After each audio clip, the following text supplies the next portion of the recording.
Update on affairs. President John Mahama has urged the contractor working on the rehabilitation of the Ofankor-Nsawam road to complete the project on schedule, stressing that he will hold him to the June 2026 deadline. The president made the remarks during an inspection of ongoing works on the project. Chief Resident Engineer Kwabena Bimpon says the project is about 75% complete and stressed confidence it will be finished by the June 2026 target. Maxwell Agbagba has more in this report.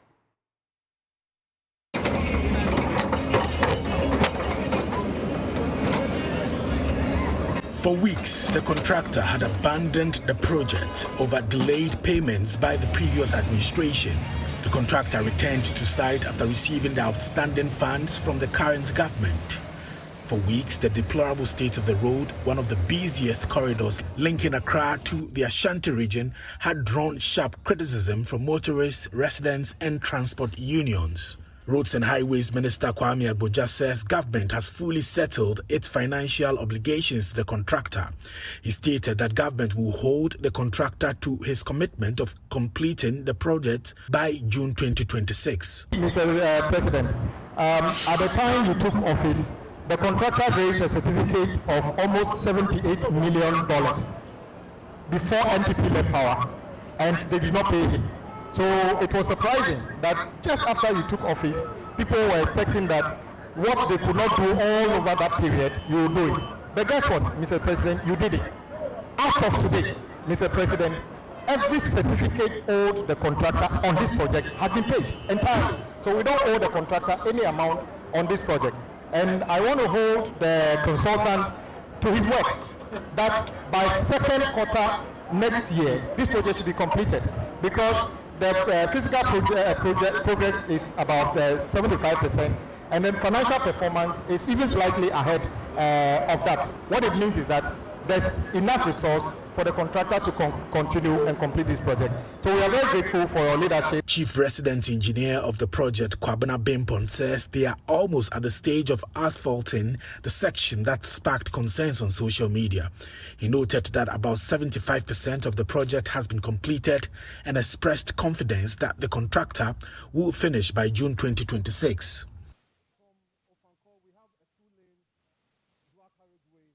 We have a two-lane dual carriageway with two-lane serviceways on both sides of the road, that making 8 lanes.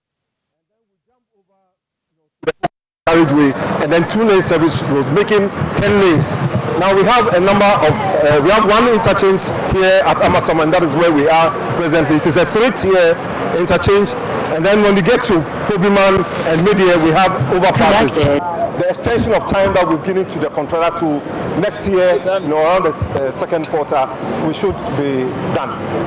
President Mahama urged the contractor working on the road to complete the project on schedule, stressing that he will hold him to the June 2026 promised deadline. I can understand what happened. A loan was taken for this project, and I don't understand why the money is finished and the project is not over, and that we're having to come and pay supplementary almost 78 million from government of Ghana funds. So that's something that we need to find out. What really happened? How come the loan that was taken was not enough? Was it that the estimate for the project was not done properly, or what happened? But I can see that drivers are happy now, and I hope that from now till when you finish the project, you maintain a smooth flow of traffic even as you're working, so that you don't impede the flow of traffic. So we'll hold you to your word. You say by end of second quarter next year, it should be finished. Onto some illegal mining stories. Now, government's efforts to eradicate illegal mining are once again under scrutiny. The Ghana Water Company is warning of a possible shutdown of the Winneba treatment plant due to rising turbidity levels caused by mining pollution along its intake points. Officials say they now require twice the amount of chemicals to treat the discolored water. Economist Professor Godfred Bobkin argues that government's policy choices have not matched the urgency of the crisis, warning that illegal mining continues to endanger Ghana's water security and weaken the wider economy. He made these remarks at the 2025 ESG Sustainability Summit in Accra. If you look at the data, in 2023 alone, Ghana spent over $11 million importing water, even from our neighbors Togo and Nigeria. And we are importing water from Spain. We are importing water from UK and the rest of them. So the pattern is clear and where people are heading towards. So those who can afford, okay, will begin to gravitate towards that, because you see, because we have not chosen to visit our water bodies and see for ourselves. If you go and see for yourself, you will be very careful if you buy foodstuffs from certain regions of this country. Because if you tell me that you can destroy the environment and then later go and plant trees, look at the longevity, how long it will take to get the land to its original state. It's not something to be contemplated and all of that. So I think those are the things that we want to do. We are talking about it in bit and all of that. We deliver the wonderful speeches from government, from president and all of that. But the action on the ground is lacking. So this government has been in power for almost 7 months, 8 months. Okay, if we were serious about ESG at the national level, we should be able to see visible change in our water bodies by now. Well, even as warnings mounts, government is signaling a shift in its regulatory framework. Last week, the Minister for Lands and Natural Resources, who also serves as the Minister for Environment, Science and Technology, directed that the Attorney General revoke LI 2462. Technical Director for Lands at the Ministry, Joseph Osiakwan, speaking at the same event, cautioned that significant time will still be needed to complete land reclamation exercises and operationalize the Blue Water Guard initiative. So Blue Water Guards, I don't think is anything people should rubbish, because let's wait and see their performance. Let's give ourselves some time and let's measure the turbidity levels of the water and see if it is improving in color. Okay, that is the way to go. Yes, yes. You know, tree planting in the past, people thought it's not good to even plant trees because it takes a long period to grow. Now we have killed that myth. No, people now accept that everybody can plant trees. There are various species of trees you plant. Each species has its own time span or gestation period to grow for harvesting, and depends on which purpose for which you are planting. So planting of trees started long ago, but each government comes and intensify the efforts to plant trees, okay? So this government has introduced the Tree for Life Reforestation Initiative that is targeted mainly to mine out areas.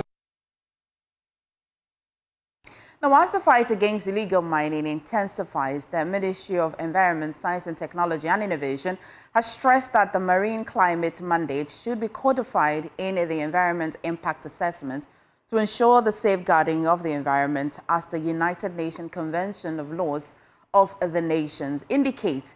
This call was made by the Director of Environment at the Ministry during the opening ceremony of the second International Conference on Ocean Governance on the theme Emerging Issues in the Marine Environment and Law of the Sea. Mama Visa Faculty reports.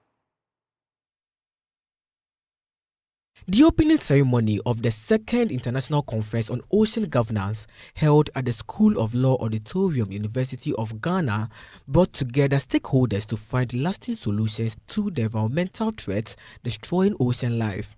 The Director of Environment at the Ministry of Environment, Science, Technology and Innovation, Dr. Peter Justice Derry, outlined key recommendations to help fight the menace to safeguard the ocean. These are the recommendations, and I think looking at the gaps, I already have talked about what has to be done.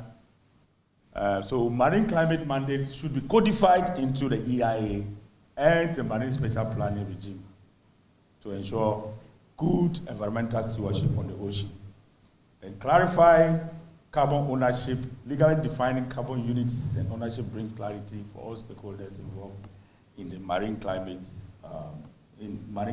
initiatives. We were able to develop a carbon framework for terrestrial carbon, but we've not been able to develop one for blue carbon. So that has to be done.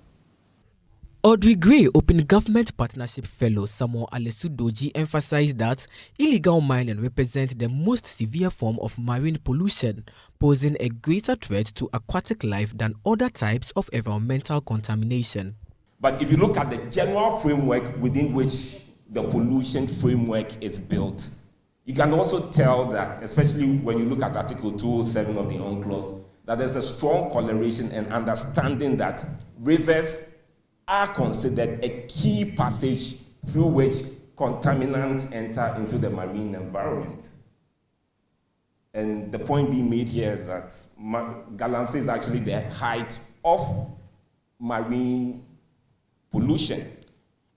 And this is so because, whilst other pollutions may probably, shy away from the water bodies and all, Galamsey is really a frontal attack on these water bodies. Chief Executive Officer of the Environmental Protection Authority, Professor Nanama Brown-Kluche, called for the urgent need to move beyond mere commitment and actively enforce environmental laws. The scientific community has also given us the diagnosis.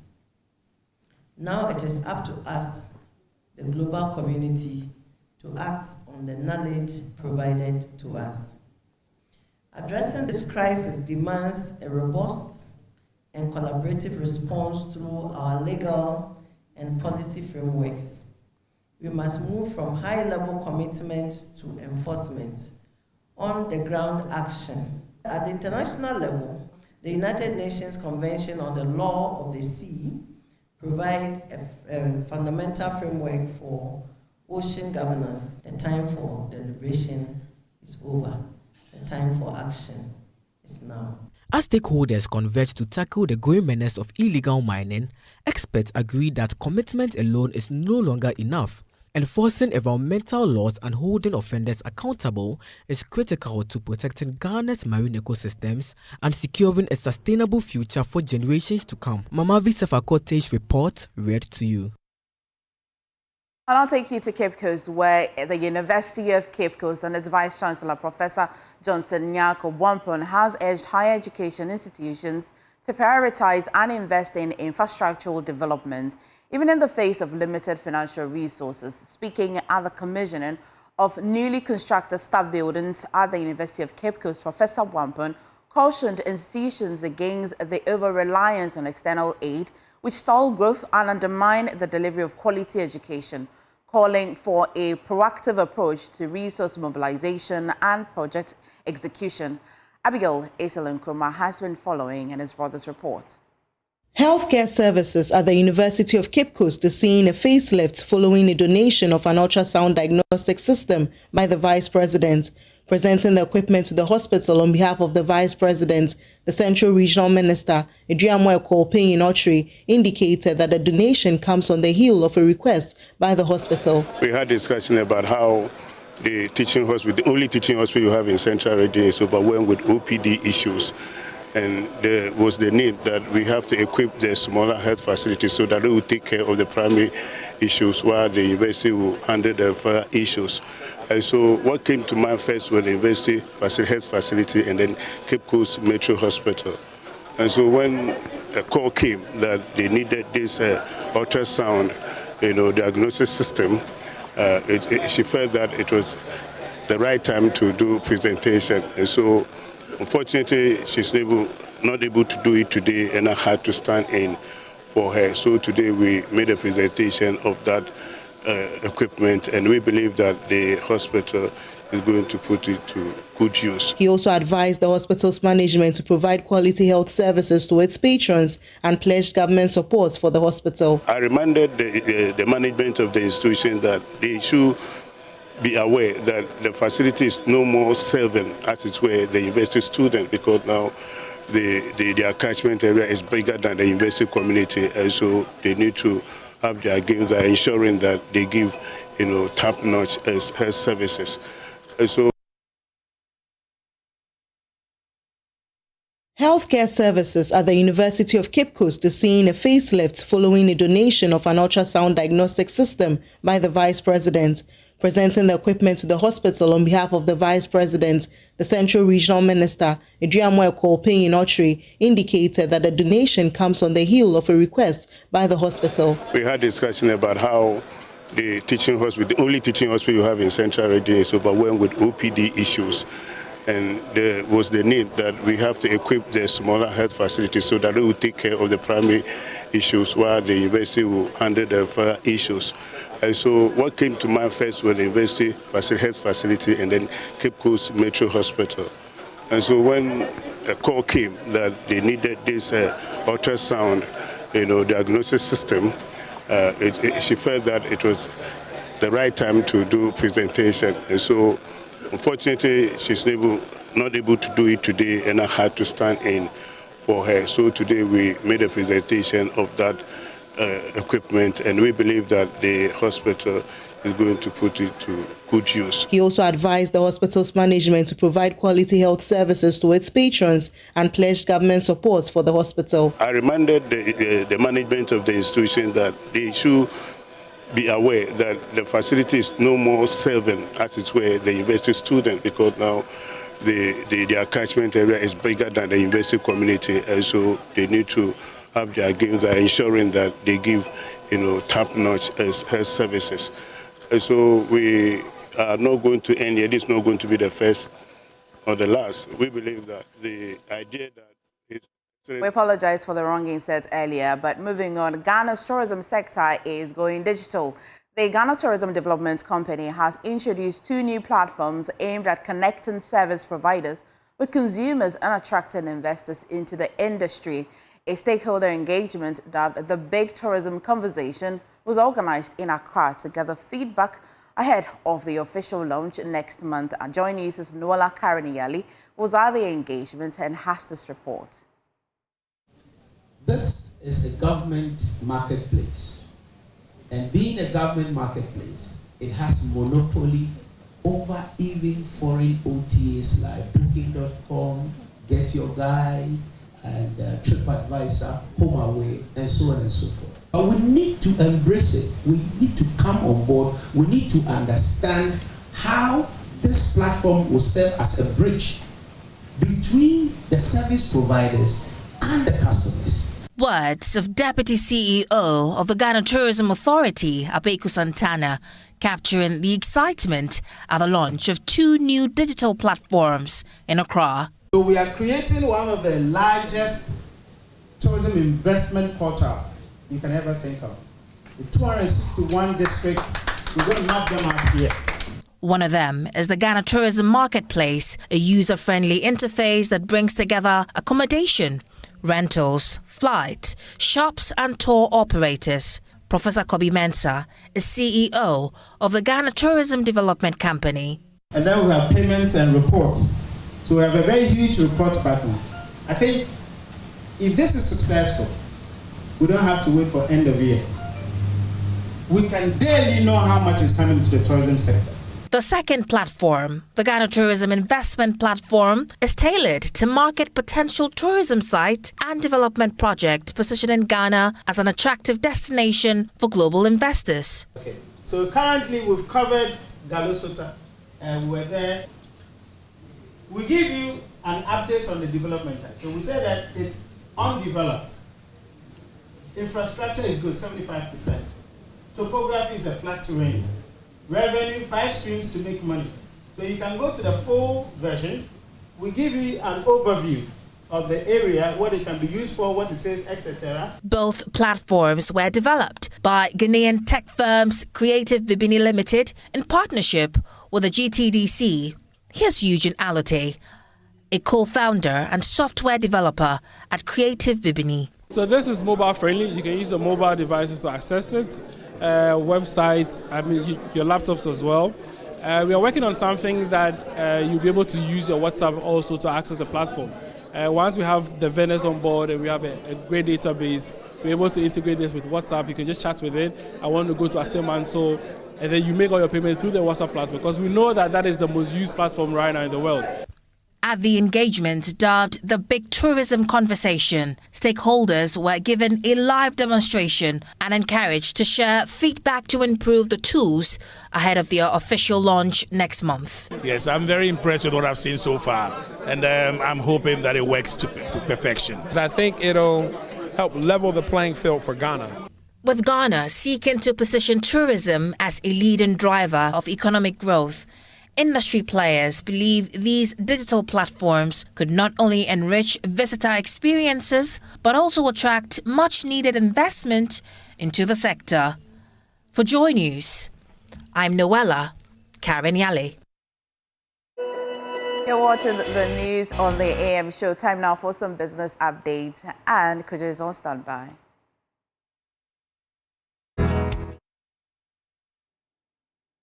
Well, let's do some business.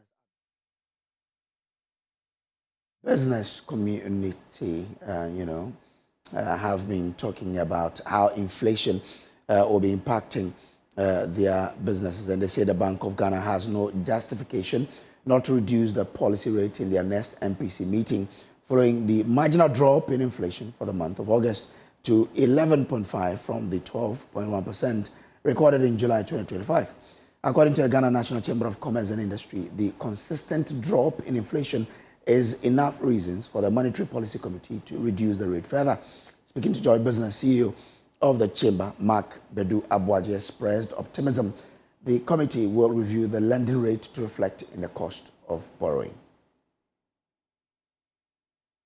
Obviously, this sends a very compelling signal to the central bank that you've had a sustained reduction in inflation right from the beginning of the year to the level that we have today, as at today 11.5, which, as you said, we've gone below the target, the year target of 11.9.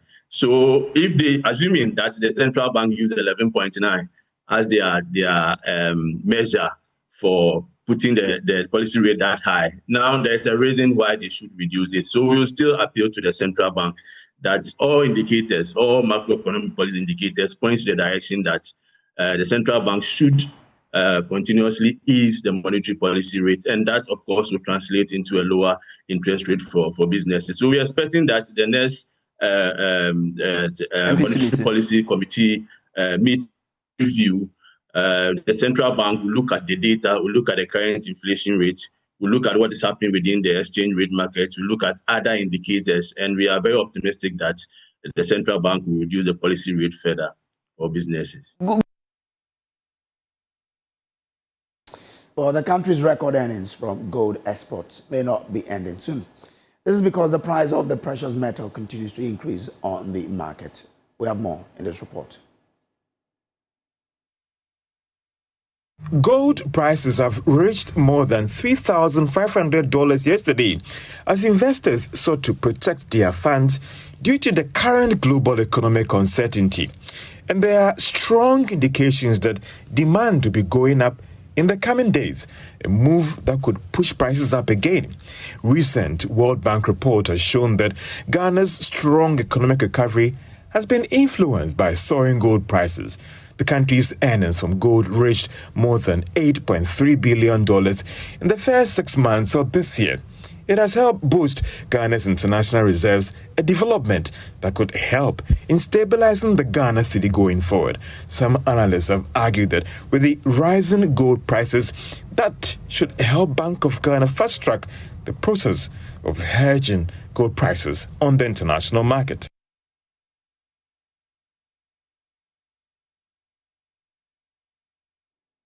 And that's all in the AM News for this morning. Up next is AM Sports.